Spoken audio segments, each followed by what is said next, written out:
दोस्तों, क्या आप जानते हैं कि महाभारत जैसे महान ग्रंथ को लिखने वाले गणेश जी थे। लेकिन इस कहानी के पीछे छुपी है एक ऐसी यात्रा जो केवल लिखने की नहीं, लेकिन श्रद्धा, बुद्धि और शर्त की भी है।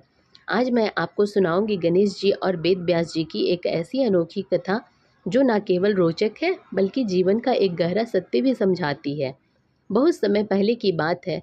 वेद व्यास जी ने महाभारत लिखने का संकल्प लिया।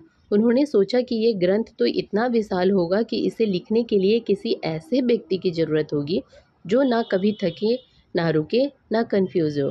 उन्होंने मन में विचार किया, कौन है जो मेरे मन के ज्ञान को समझ सकेगा, जो मेरे कहने से पहले ही अर्थ को पकड़ ले।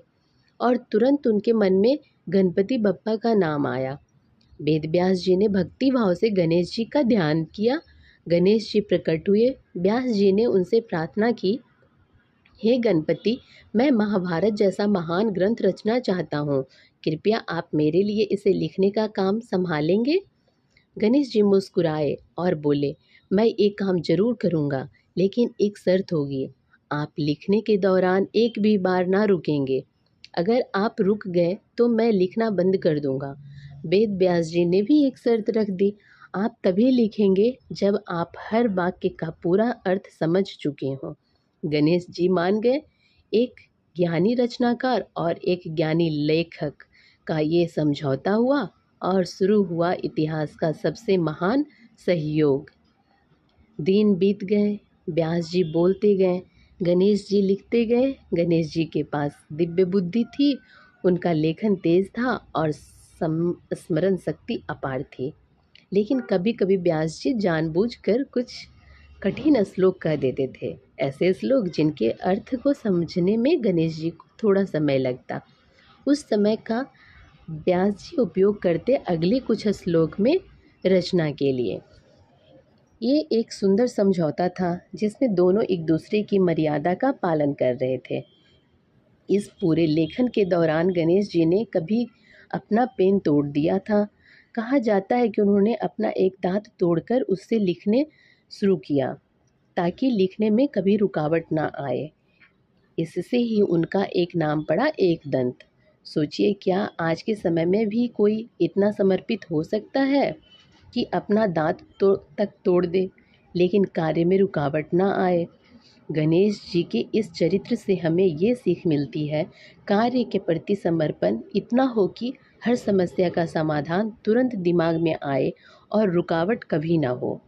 गणेश जी के पास शक्ति थी, लेकिन उन्होंने उससे ज्ञान के सेवक के रूप में यूज किया।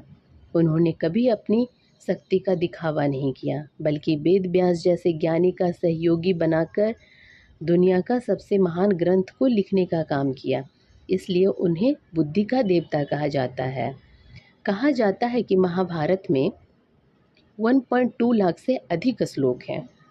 हर शब्द, हर व्याख्या, हर गाथा में जीवन का अनेक पहलू छुपे हैं। लेकिन इसके पीछे जो असली महानता है वो है गणेश जी और वेद व्यास जी का मानसिक संयोग। ये कहानी हमें सिखाती है, श्रद्धा और बुद्धि का मेल हो तो कुछ भी असंभव नहीं होता। गुरु और शिष्य दोनों जब मर्यादा में हों, तब विश्व के सबसे महान ग्रंथ लिखे जा सकते हैं।